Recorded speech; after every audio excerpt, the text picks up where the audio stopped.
Bismillah, Assalamualaikum warahmatullahi wabarakatuh.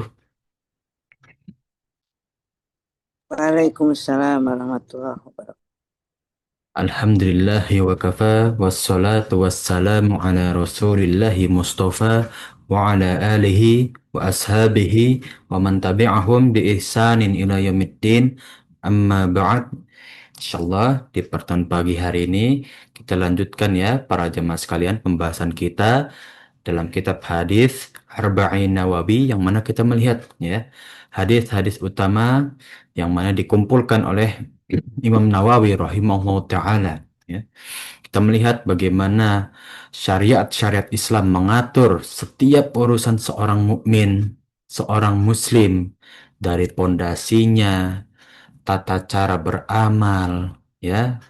Kemudian kita memilah ya amal yang kita ingin lakukan, bagaimana cara memaksimalkannya dan seterusnya. Ya. Seperti di hadis Al-Hadis Sabi wa Ishrun ya, hadis ke-27 ya, yang mana kita akan membahas antara kebaikan dan juga dosa. Kalau kita melihat ya, tujuan dari sebuah amalan atau sebuah perbuatan antara akan menghasilkan kebaikan, kebajikan, ataupun akan menghasilkan dosa. Lah, Ustaz, bukankah ada dalam syariat Islam itu hal yang mubah yang diperbolehkan? Ya, tentu dari hal yang mubah pun ya, para jemaah sekalian, akan dilihat hasilnya ya. Karena setiap amalan itu akan dicatat ya. Nah, sebab surat Al-Takasur ayat ke-8, "Tsumma latus'alunna yauma idzin 'anin na'im" ya. Maka akan dipertanyakan ya seluruh yang Allah telah berikan naim, nikmat seluruhnya tanpa ada terkecuali. Baik itu makruh, baik itu sunnah, haram, wajib, bahkan yang mubah. Maka semuanya akan dipertanggungjawabkan ya. Nah, maka kita tidak boleh menyepelekan hal yang mubah juga ya. Karena bisa berdampak kebajikan atau bisa berdampak dosa ya. Anin Nawas ya, Ibnu Sam'an radhiyallahu anhu ya, dari Nawas bin Sam'an radhiyallahu anhu, anin Nabi sallallahu alaihi wasallam qol, dari Rasulullah sallallahu alaihi wasallam, beliau bersabda. Kita masuk ke dalam mutan dari hadis ini. Al birru husnul khuluq ya.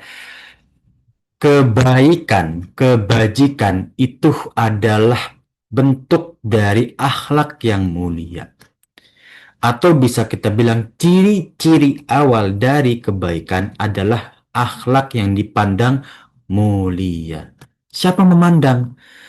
Ya, seluruh manusia yang masih memiliki fitrah akan memandang, oh ini akhlak yang mulia. Oh ini perbuatan yang baik. Oh ini sifat yang bagus. Ya, ini perilaku yang patut dicontoh. Maka itu pasti memiliki unsur kebaikan dan kebajikan. Ya, di awal hadis Rasulullah SAW menyinggung tentang bagaimana kebaikan itu diawali dengan akhlak yang mulia. Ya, dan akhlak yang mulia adalah ciri-ciri awal dari sebuah kebaikan. Wal ismu mahaka fi nafsika. Dan sebuah perbuatan dosa, maksiat, itu yang mengganggu pada diri kita masing-masing. Ya, haka ya huku adalah ganjel ya, mengganjel, mengganggu dalam kata hati ya, dalam intonasinya itu hati. Ya, jadi segala perbuatan dosa pasti orang menganggapnya tabu gitu. Ini sebenarnya nggak patut untuk dicontoh. Ini sesuatu yang tabu, nggak patut untuk disebarluaskan, ya. Karena apa? Ya, itu adalah perbuatan dosa dan secara fitrah seluruh manusia pasti akan menganggap ini adalah perbuatan yang tidak patut dicontoh atau perbuatan dosa, ya. Wa karihta an yatulli'a alaihin nasa, maka dari itu ya, perbuatan dosa itu akan dibenci, tidak suka ketika disebarkan ke hak layak umum atau disebarkan kepada manusia. Jadi apa yang dimaksud dalam hadis ini? Fitrah kita nggak mungkin, kalau kita masih murni, fitrah kita itu nggak mungkin mengkhianati firasat kita sebagai seorang muslim. ya, semakin kuat iman kita, ya, semakin kita menjaga dari larangan Allah, maka fitrah kita semakin murni, ya. Nah, iza ason nas atau iza aso abdun, ya, nukitat fihi nuktotun sauda, ya kan? Di hadis yang lain Rasulullah SAW menyampaikan, ya, kalau ada seorang hamba, seorang muslim atau siapapun ketika berbuat dosa, dia akan diberi titik hitam, ya. Yang titik hitam ini menjauhkan dari firasat mukmin, menjauhkan dari fitrah seorang manusia, ya, karena fitrah tidak akan mengkhianati kebajikan dan juga perbuatan dosa. Semakin banyak titik hitam, maka fitrah dia semakin jauh, ya, semakin jauh dari fitrah asli yang mana ditetapkan oleh Allah Subhanahu wa taala, ya. Nah, maka seperti para sahabat, ya, di hadis yang lain an Ibnu Umar radhiyallahu anhuma, dari sahabat Ibnu Umar, ya, qala, dia berkata, ya, masame itu Umar radhiyallahu anhu, aku nggak pernah mendengarkan suatu perkataan dari ayahku Umar radhiyallahu anhu, ya, yaqulu syai'in li syai'in qad, pada sesuatu hal atau suatu perkara, ya, la azunnu kaza, ya. Nah, aku akan memperkirakan sesuatu seperti ini, illa kana kama yazun, kecuali seperti yang dia ucapkan atau seperti dia persangkakan, ya. Jadi apa?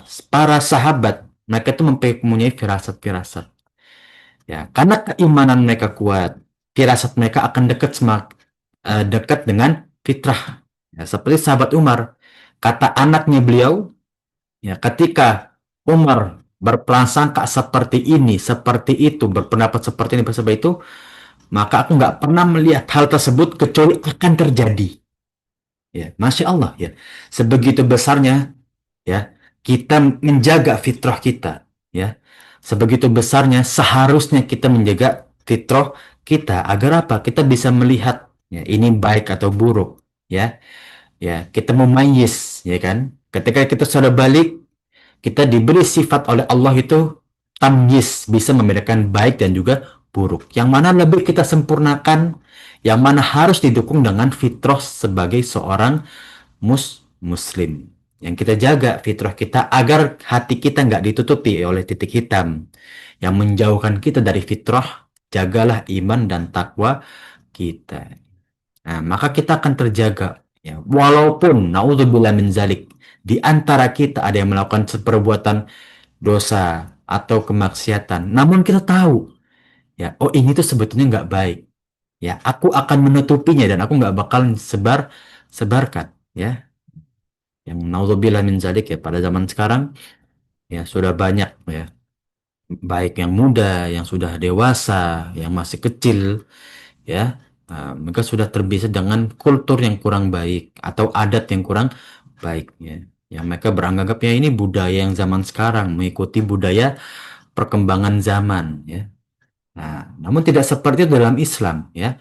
Dalam Islam, baik mau zaman kapanpun, dimanapun, keburukan tetap keburukan, dosa tetap dosa, kebaikan tetap kebaikan, ya. Di hadis yang lain, Wabisah ibn Ma'bad radhiyallahu anhu qala, dari Wabisah bin Ma'bad, ya, semoga Allah meridhoinya, dia berkata, ataitu Rasulullah sallallahu alaihi wasallam, aku mendatangi, ya. Nah, atayati, mendatangi Rasulullah sallallahu alaihi wasallam, faqol, maka dia bersabda, jika tas'alu anil birri, nah, kamu ingin datang kepadaku untuk menanyakan sesuatu yang dimaksud dengan kebajikan. Nah, Rasulullah tahu yang dimaksud dari kedatangannya Wabisah bin Ma'bad, ya. Kultu, maka Wabisah berkata, nah, betul wahai Rasulullah. Ya, maka Rasulullah berkata, qala, ya, istafti qalbak. Ikuti apa yang dipersangka hatimu, ya. Nah, yastafi itu artinya menetapkan suatu fatwa, ya, menetapkan suatu yang ingin engkau tempuh, gitu, ya. Kolbak, di dalam hatimu. Albirru ma tatma'annat ilaihin nafsu. Kebaikan itu yang membuat hati itu tenang, yang membuat diri kita itu tidak merasa afwan, yang membuat diri kita selalu terasa aman, nyaman terhadap perbuatan tersebut.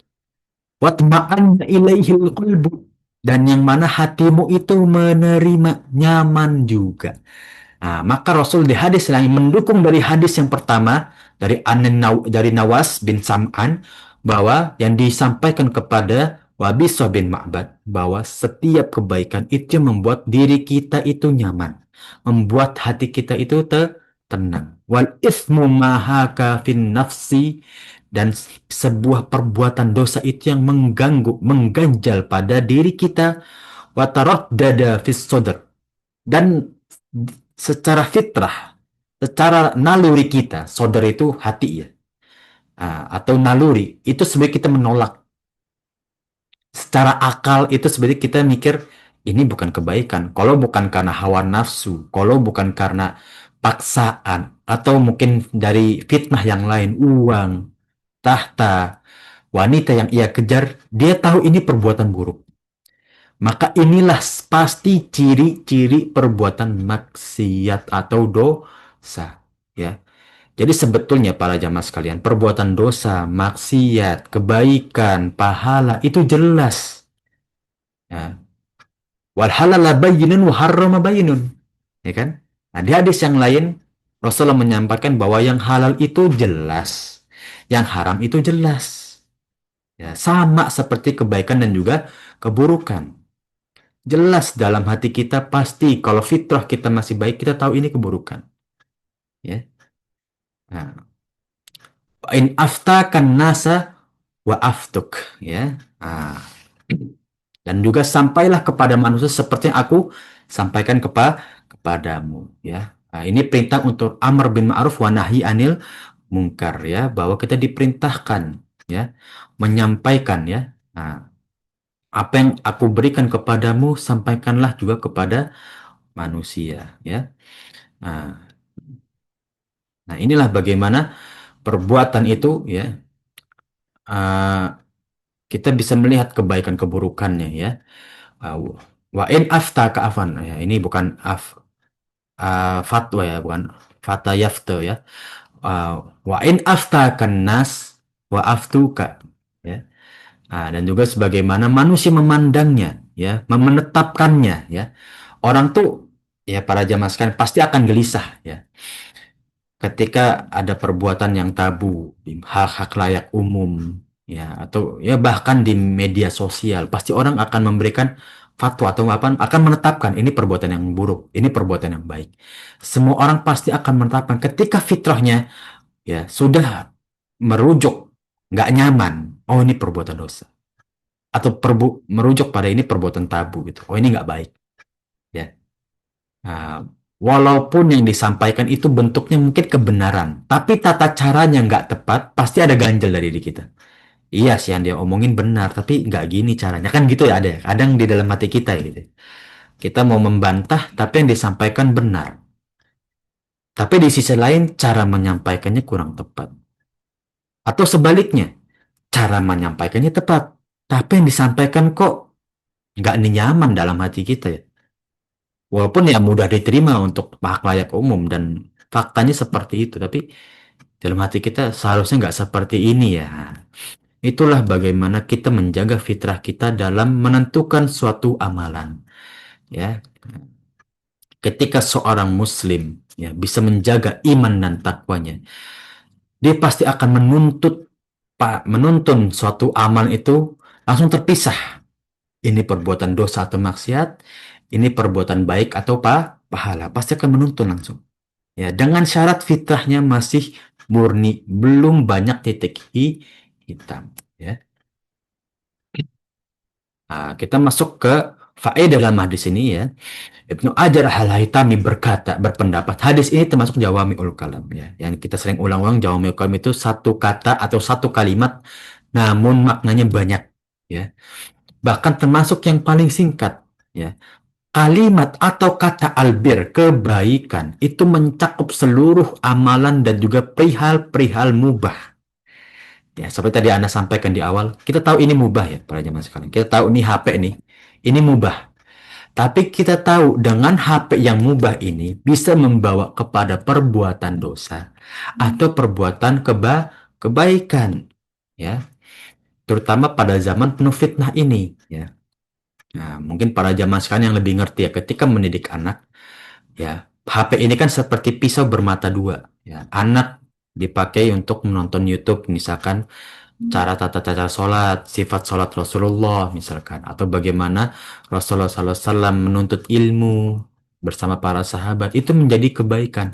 Di sisi yang lain dipakai untuk suatu yang menghabiskan waktu, ya, yang sangat amat lama, bahkan menjadi ketergantungan kepada seorang anak, ya, atau bahkan kepada hal yang lain yang Allah jelas-jelas larang, ya. Nah, ini hal yang mubah, tapi dampaknya bisa menjadi al-ism, perbuatan dosa, atau menjadi albir, perbuatan kebaikan, ya, baik hal kecil maupun besar, ya kan. Nah, sedangkan al ismu adalah dosa jelas, ya. Nah, ya'tham, ya. Nah, asama ya'thamu, ya. Nah, berbuat dosa, ya. Nah, bedakan sama maksiat, ya. Nah, aso ya'si itu bermaksiat, ya, kata yang mencakup semua perbuatan jahat dan keji. Nah, berarti sudah jelas ya para jemaah sekalian. Gak ada tuh perbuatan jahat yang, ya, Allah insya Allah masih membuka pintu ampunan. Tapi pasti dicatat dahulu gitu, ya. Ya. Dan ya kita nggak bisa mereset lagi apa yang kita telah lakukan kecuali diampuni. Tetap dalam kitab, ya. Ketika kita nanti di padang mahsyar, kita akan dituliskan kitab sesuai dengan perbuatan aman kita. Semuanya tertulis, ya. Semuanya tertulis. Tinggal bagaimana rahmat Allah memberikan kita ampunan atau pertolongan, ya. Ya. Semoga kita menjadi hamba Allah yang terus-menerus, ya, mendapatkan pertolongan Allah dan menjadi hamba yang penuh rahmat dan keberkahan. Amin ya rabbal alamin, ya. Maka sebab itulah, ya, Rasulullah SAW menyebut keduanya, ya, menjelaskan hal tersebut bertolak belakang secara fitrah, secara naluri. Gak mungkin di dalam hati kita nyaman dalam perbuatan dosa, ya, kalau fitrah kita masih benar. Gak mungkin kita membenarkan perbuatan dosa, ya, namun di hati kita, ya, dipenuhi dengan rasa nyaman, ya. Nah, kecuali fitrahnya telah ditutupin, hatinya telah ditutupi dengan selaput hitam, yang mana naudzubillah min dzalik, Allah yastajrid bihi. Allah biarkan dia terus terjerumus dalam kemaksiatan. Dan di sisi yang lain nggak mungkin orang itu, ya, ketika melihat suatu kebaikan, ya, dia nggak mungkin, ah, itu mah perbuatan, pasti hatinya ada sesuatu yang nyaman. Dia melihat, oh, ini kebaikan, ya. Sudah banyak kita melihat orang merasa haru, ya, merasa tersanjung ketika ada pertolongan, ya. Secara naluri pasti orang-orang baik muslim atau tidak muslim ketika melihat saudara kita di Palestina terzolimi, mereka tuh pasti dalam hati kasihan. Pasti ada rasa seperti itu, pasti. Dan itu fitrah, ya. Jadi nggak perlu menjadi seorang muslim untuk menjadikan perbuatan ini baik atau buruk. Nggak. Cukup menjadi seorang manusia untuk melihat ini baik atau buruk, seperti saudara kita di Palestina, ya. Semua manusia pasti dalam hatinya ketika fitrahnya masih baik, dia tahu ini perbuatan yang keji, ini penindasan, ini kezoliman, ini melanggar HAM, ya. Itu sudah pasti dalam hatinya pasti ada tidak nyaman dalam hal tersebut, ya. Nah, kita masuk ke dalam penjelasan mufrodat, ya, atau kosakata, ya, albir, yaitu kebaikan dalam seluruh amalan yang Allah ridhoi, baik wajib, sunnah, mubah, ya. Husnul khuluq, akhlak yang mulia dan beretika yang baik, ya, yang mana telah disinggung atau disyariatkan oleh Allah Subhanahu wa taala. Silaturrahim, ya, itu bagaimana kita menerapkan akhlak mulia kita terhadap sesama manusia. Berdoa itu ada adab dan tata caranya. Itu menunjukkan akhlak kita kepada Allah Subhanahu wa taala. Jangan sampai ketemu manusia rapih, berakhlak mulia, sikapnya kita tunduk, berperilaku baik, ketemu Allah semena-mena, ya. Bahkan doa langsung ujuk-ujuk doa, puji dulu Allah, ya. puji dulu. Kalau kita mau berdoa, puji Allah. Ya, kita mau minta kesembuhan. Ya Syafi, Mahai zat penyembuh, la syifa'un illa syifa'uk. Nggak ada kesembuhan kecuali kesembuhan darimu. Kita mau minta rezeki, ya Razik, ya. Irziqni, irziqni, ya. Nah, urzukni, urzukni, ya. Wahai pemberi rezeki, berilah aku rezeki, memberilah aku rezeki. Lalu kita doa. Mungkin ini dipermudah, ya. Ya Alimul Hakim, wahai maha mengetahui lagi maha bijaksana. Puji. Itulah tata cara bagaimana kita berakhlak mulia, ya. Dan ini yang diajarkan Rasulullah, ya. Kalau kita lihat, ya, agama Islam itu komplit. Tata cara ibadah jelas, keringanannya jelas, akhlak yang mulia bahkan diajarkan, ya.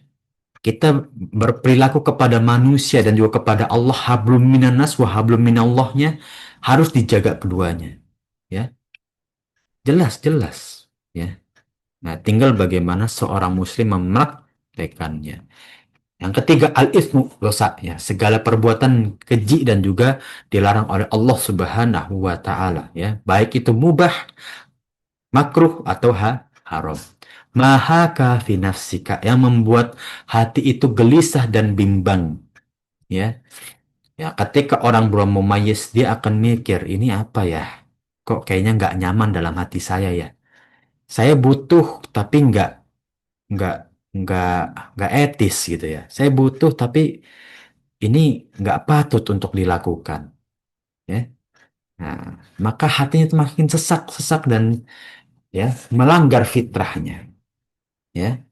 Nah, inilah bagaimana, ya, perbuatan-perbuatan itu bisa dinilai dengan fitrah selama masih menjaga fitrah dengan benar. Maka terus tingkatkan keimanan kita dan ketakwaan kita agar kita bisa memilah dan memilih dengan tegas. Bukan cuma tahu, tapi dengan tegas dalam kehidupan kita. Dan semoga kita selalu dijaga, ya. Bukan hanya baik aja, tapi juga kita maksimalkan pilihan kita, ya, baik dalam rezeki, ya, pekerjaan, dakwah, menuntut ilmu, mengajarkan anak, interaksi, bahkan ibadah-ibadah kita, ya. Semoga selalu dalam pertolongan dan juga petunjuk Allah Subhanahu wa taala. Amin ya rabbal alamin. Ya, dari penjelasan mufradat dan hadis ini, para jamaah sekalian, ada yang ingin ditanyakan? Tafadhol, ya. Hmm. Kalau tidak ada, insya Allah kita masuk ke dalam unsur-unsur fikih dalam hadis ini, ya. Definisi albir, kebaikannya. Dalam hadis Nawas bin Sam'an, Rasulullah mendefinisikan kebaikan dengan akhlak yang baik, ya. Kalau kita lihat seluruh kebaikan itu menjadi tolak ukur perilaku atau pandangan manusia. Bahkan dalam sholat, orang akan memandang orang yang menjaga sholat akan dipandang baik. Walaupun sholat itu kewajiban. Kenapa harus dipandang baik? Karena itu fitrah. Fitrah seorang muslim. Walaupun itu kewajiban yang harus ditunaikan. Ketika seorang tersebut memegang teguh kewajibannya, ya, nah, memenuhi segala kebutuhannya dengan baik, orang akan memandang orang ini baik, ya. Nah, maka seluruh kebaikan pasti diciri-cirikan atau dianggap sebagai akhlak yang mulia secara fitrah, ya, muslim atau tidak muslim. Sedangkan dalam hadis Wabisoh, ya, bin Ma'bad dijelaskan bahwa kebaikan apa yang membuat jiwa dan hati itu tenang, ya. Nah, jadi ini dua unsur dalam kebaikan, ya. Nah, kebaikan itu akhlak yang mulia, membuat jiwa kita tenang, ya.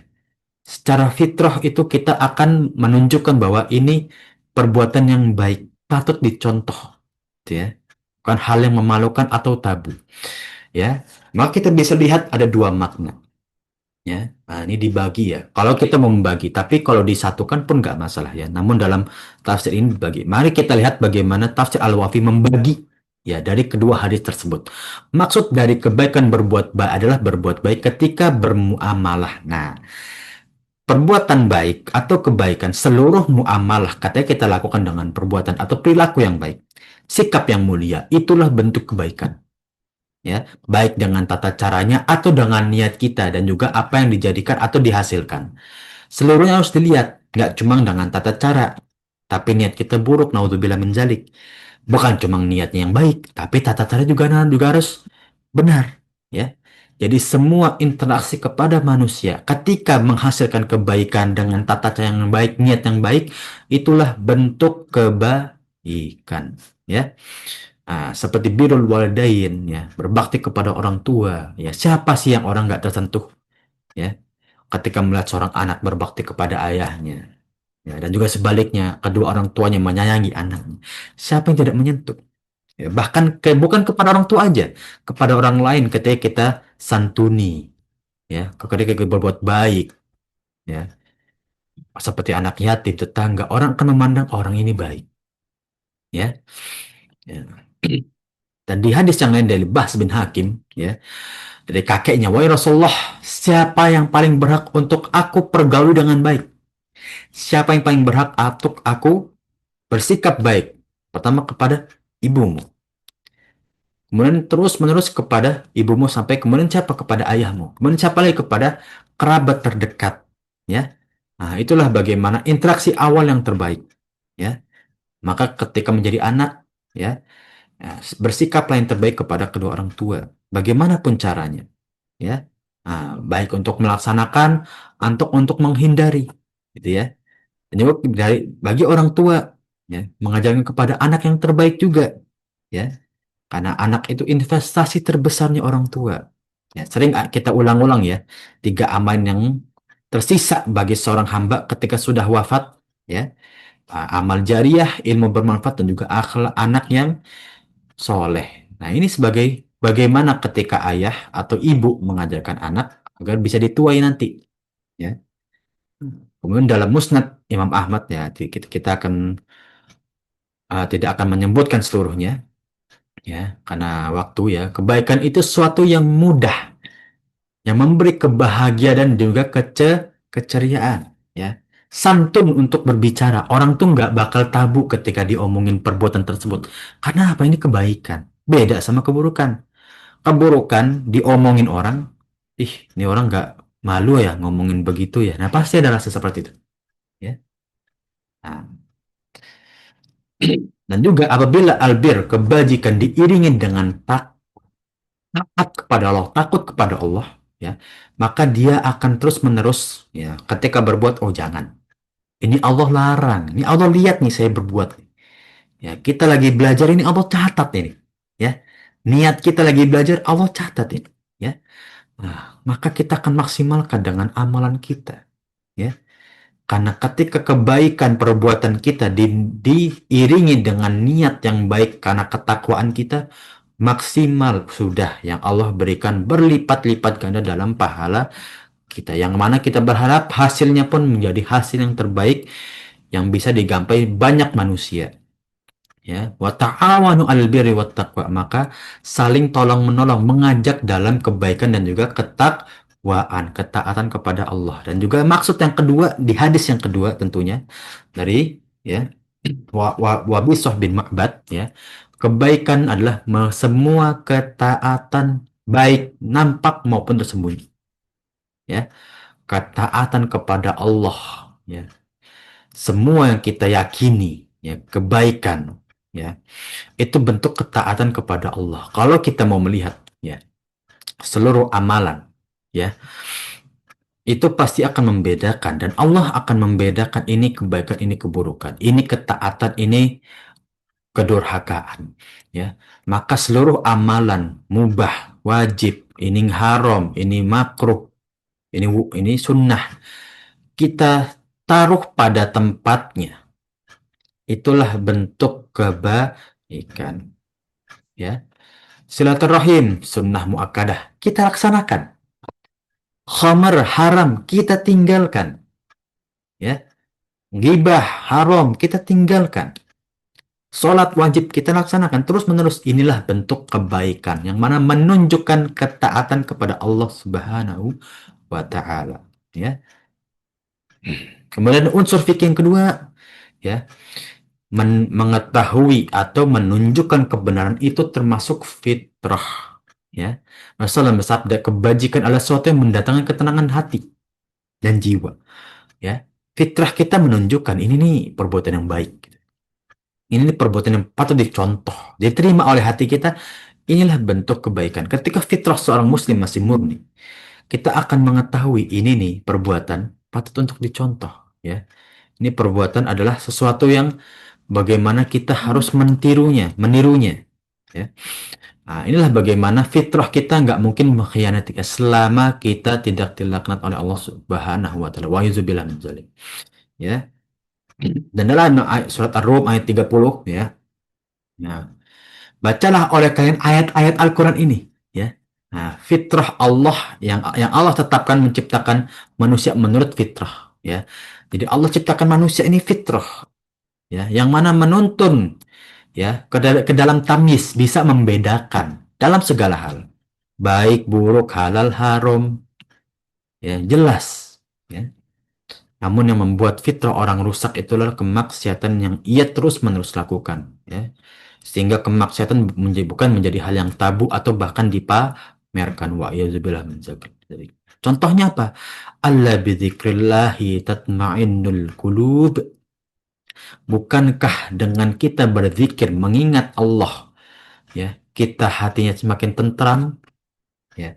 Orang kalau mau kerjaannya terasa puas gitu ya para jamaah sekalian, ya, bukan maksimal, ya, mungkin ada kekurangan atau misalkan ada kesalahan, tapi kita tahu, oh ya sudahlah, kita masih ada kesempatan, alhamdulillah Allah masih bisa kita masih memberi kita rezeki, ya, percaya kepada Allah, mengingat Allah, alhamdulillah dapat rezeki, alhamdulillah masih dapat pertolongan.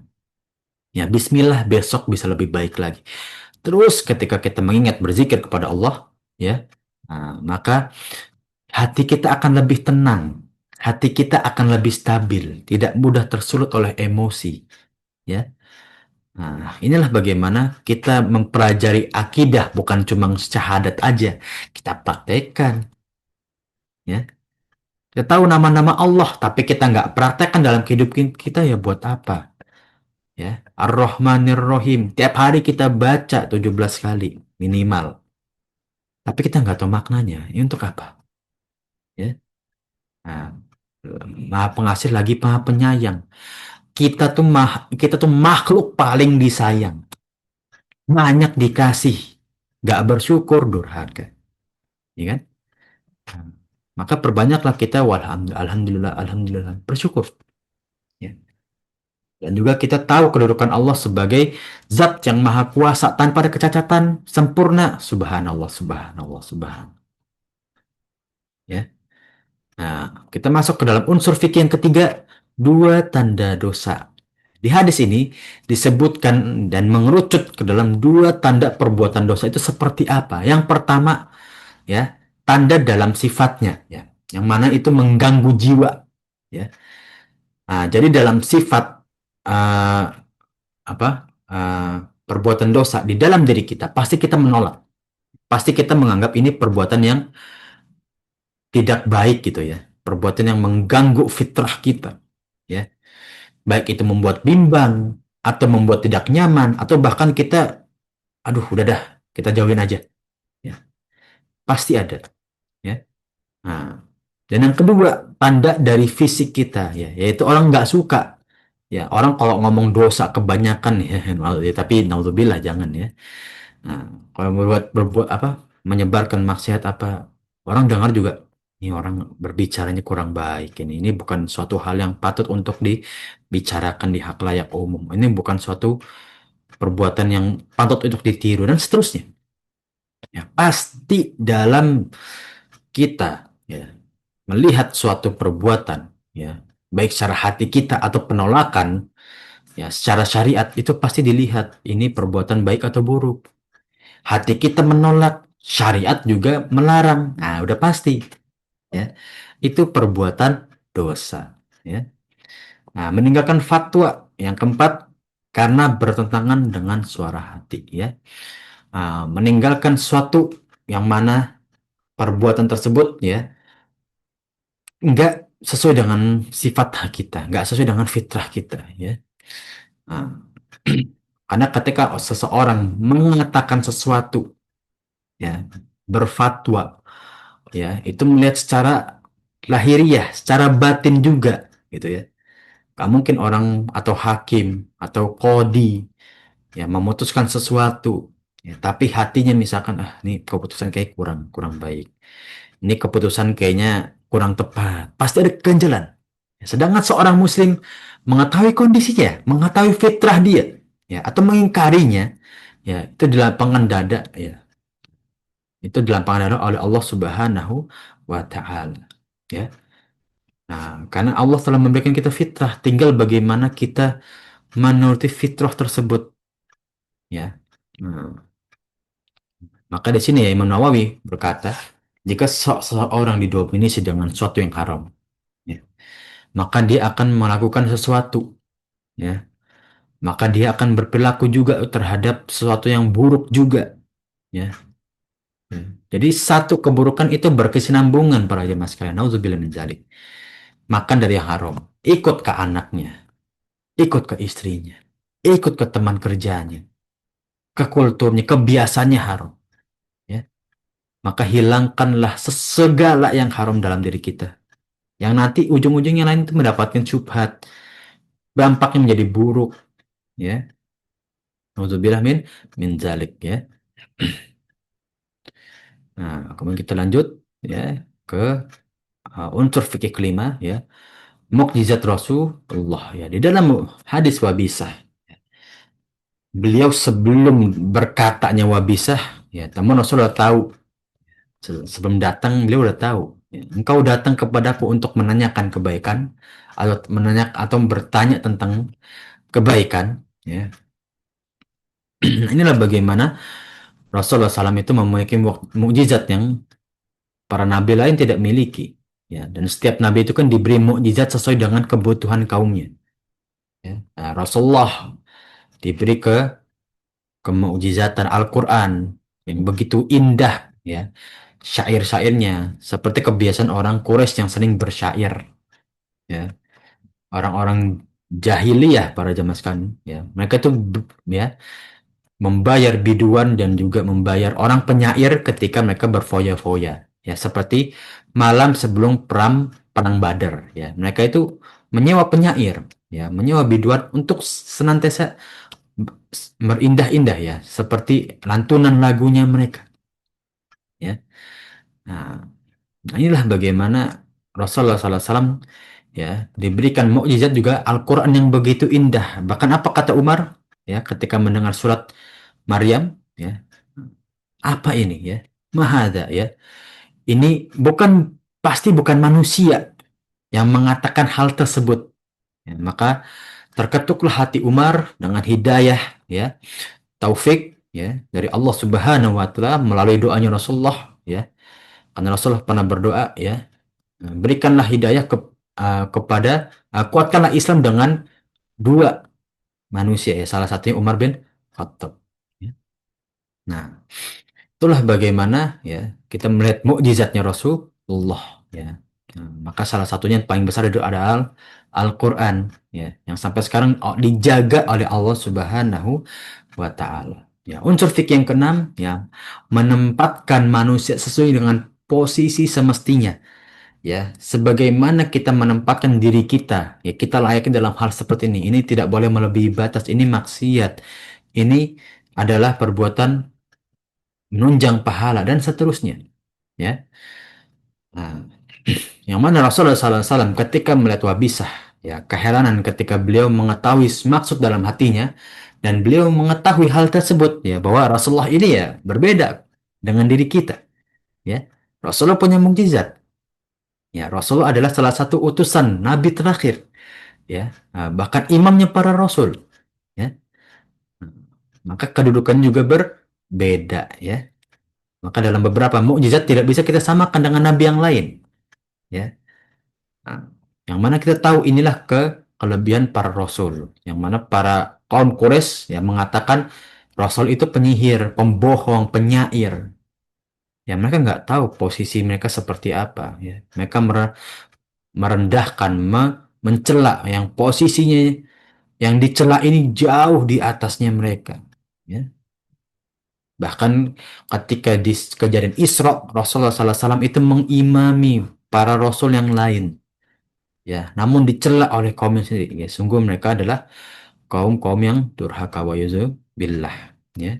Yang unsur ketujuh, akhlak yang paling mulia. Ya. Nah, bahwa akhlaknya Rasulullah SAW menunjukkan akhlak yang paling baik, akhlak yang paling mulia dan begitu indahnya akhlaknya Rasulullah. Ya, kalau kita ingin mengajarkan akhlak kepada anak cucu kita, kita ingin berakhlak yang mulia, tirulah akhlak Rasulullah. Ya, nah, bagaimana Ustadz ya?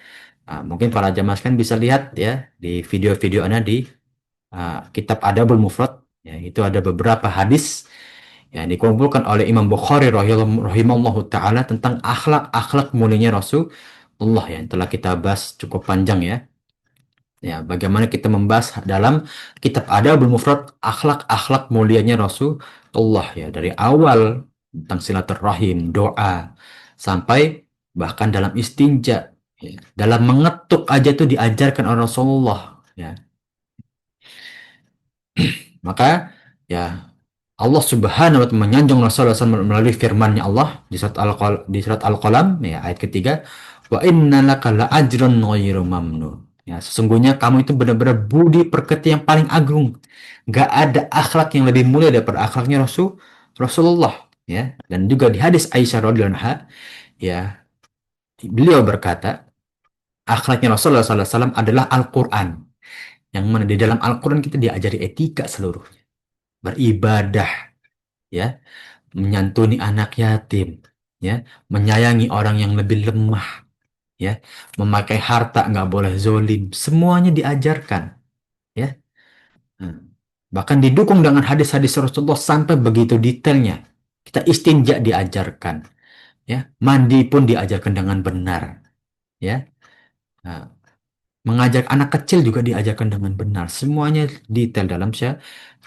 Tinggal bagaimana kita mentadabburi Al-Quran dan mempelajari hadisnya Rasulullah dengan tepat. Dan tentu kita harus praktekkan. Ya. Unsur fikih yang ke-8 dalam hadis ini, ya, hadis ini mendorong kita untuk berakhlak mulia. Ya. Anjuran untuk berakhlak mulia. Ya, karena akhlak mulia itu bagian dari kebaikan yang begitu amat besar. Ya, bahkan disinggung dengan sifat kebaikan itu ditunjukkan dengan akhlak yang mulia, ya. Nah, segala perbuatan ketika diterima oleh fitrah kita, ya, itu menjadikan kita patut untuk mencontoh hal tersebut. Ya, ini sebuah akhlak yang mulia. Unsur ke-9, ya, dalam fikih hadis ini, Islam menghargai peran peran hati, ya, bahwa hati yang Allah tetapkan dalam fitrah kita, yang kita memiliki fitrah dalam hati kita, tentu itu menjadi penuntun dalam hidup kita. Kita merasa iba terhadap orang yang dizolimi. Kita merasa support terhadap orang yang berjuang dalam kebaikan. Ya, nah, kita mengapresiasi terhadap orang yang melakukan kebaikan dan terus menerus. Ya, hati itu menjadi uh, moto setir kita dalam kehidupan kita ya. Kita ingin menuju kebaikan, disetir dengan hati kita. Kita ingin berbuat maksiat, juga disetir dengan hati kita. Ya, unsur ke-10 fikih dalam hadis ini, agama Islam itu mengontrol ya, apa yang di dalam hati. Ya.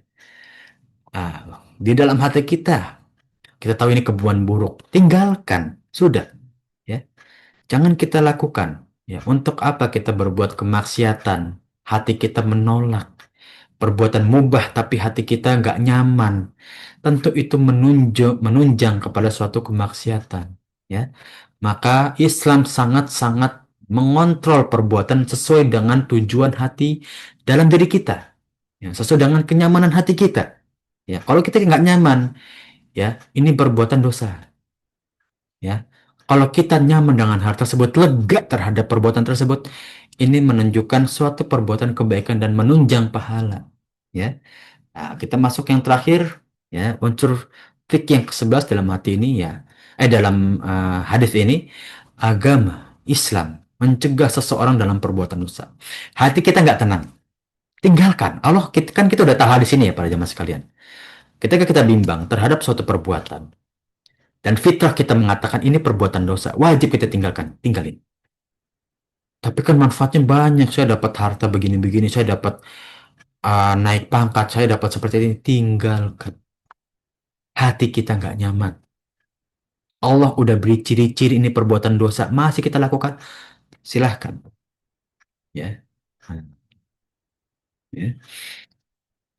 La ikroha fiddin, nggak ada paksaan terhadap perbuatan agama. Qad tabayyana rusdu minal ghoi.